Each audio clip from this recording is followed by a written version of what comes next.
Good morning everyone, তোমরা সবাই কেমন আছো? আশা করি খুব ভালো আছো। মঞ্জুরির সাজঘরে তোমাদের সকলকে স্বাগত। এই শ্যুটটা করেছি আমি কালকে। কাল ছিল 25শে বৈশাখ। 25শে বৈশাখ দিনটা আমি কিভাবে উদযাপন করেছি সেটা তোমাদের সঙ্গে একটু শেয়ার করি। কালকে সকালটা আমি শুরু করেছি আমার ঠাকুর পুজো দিয়ে।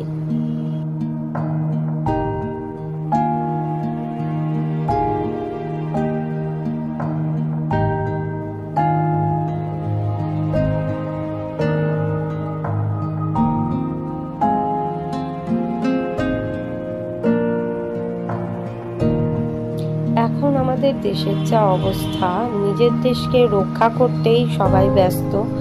এটা খুবই স্বাভাবিক।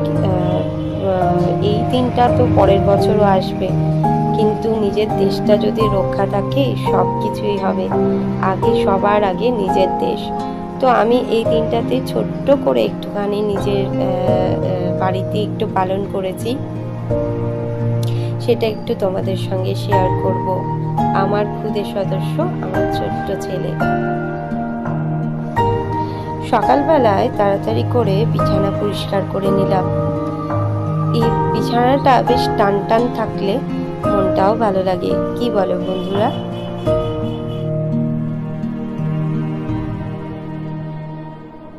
বিছানাটা আমি পেতে দিয়ে গেলাম।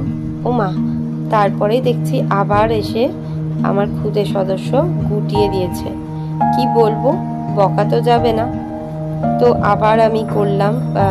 মাকে বিরক্ত করতে ওর বেশ ভালো লাগে, সেটা আমি খুব ভালোই জানি। তো কি করব, আবার আমি বিছানার চাদরটা পাতলাম পরিষ্কার করে। তারপরে আমি গেলাম রান্নাঘরে। এই যে এখানে উনি প্র্যাকটিস করছেন, করুন, আমি আর বিরক্ত করব না ওকে। প্র্যাকটিস করুক, আমি রান্নাঘরে যাচ্ছি। আমার ছেলে বায়না ছিল, মা আমাকে একটু রাইস আর এগ চিলি করে দাও। তো দেখো, ছেলের বায়না তো মেটাতেই হবে মাকে। তো আমি এখানে চালটা ভিজিয়ে এসেছিলাম আর সবজিটা কুটে রেখেছিলাম। তো যথারীতি বায়না মেটাতে আমি বসিয়ে দিয়েছি।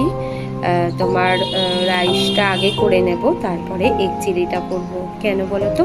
এগ চিলিটা করতে তো একটু টাইম লাগে।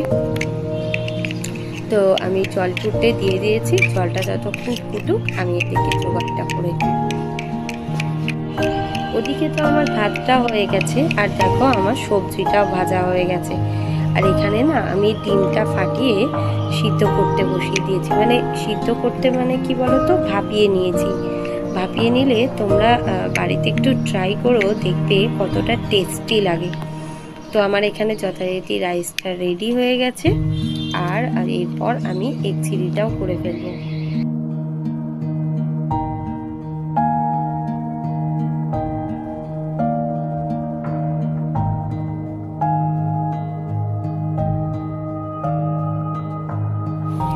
গরম গরম এরকম ধোঁয়া ওঠা রাইস আর এগ চিলি কেমন লাগবে বলো তো? আর শেষ পাতে একটু নিয়েছিলাম আম। তো এখন তো আমের সিজন, তো আমটাই থাকে। আর আমি একটু আমের আচারও বানিয়েছিলাম, ওটা তোমাদের সঙ্গে আরেকদিন শেয়ার করব। তোমাদের যদি রেসিপিটা কারোর লাগে অবশ্যই বলো, আমি ডেসক্রিপশন বক্সে দিয়ে দেব, তোমরা দেখে নিও।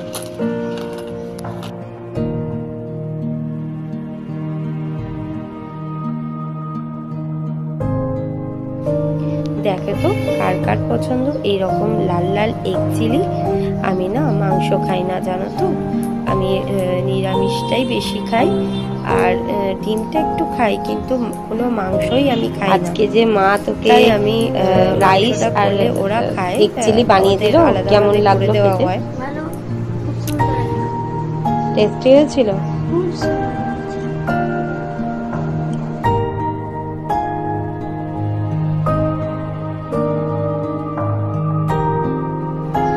খাওয়া দাওয়া তো মিটে গেছে, এবার শুরু করব ওই 25শে বৈশাখ উপলক্ষে ওর একটা ছোট্ট গাওয়া, মানে ও গাইবে না, ও গিটারে তোমাদের সঙ্গে একটু টিউন বাজিয়ে শোনাবে। তোমাদের যদি পছন্দ হয় কমেন্ট করে জানিও, আর আমার এই খুদে সদস্যকে একটু ভালোবাসা দিও।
খুব সুন্দর হয়েছে।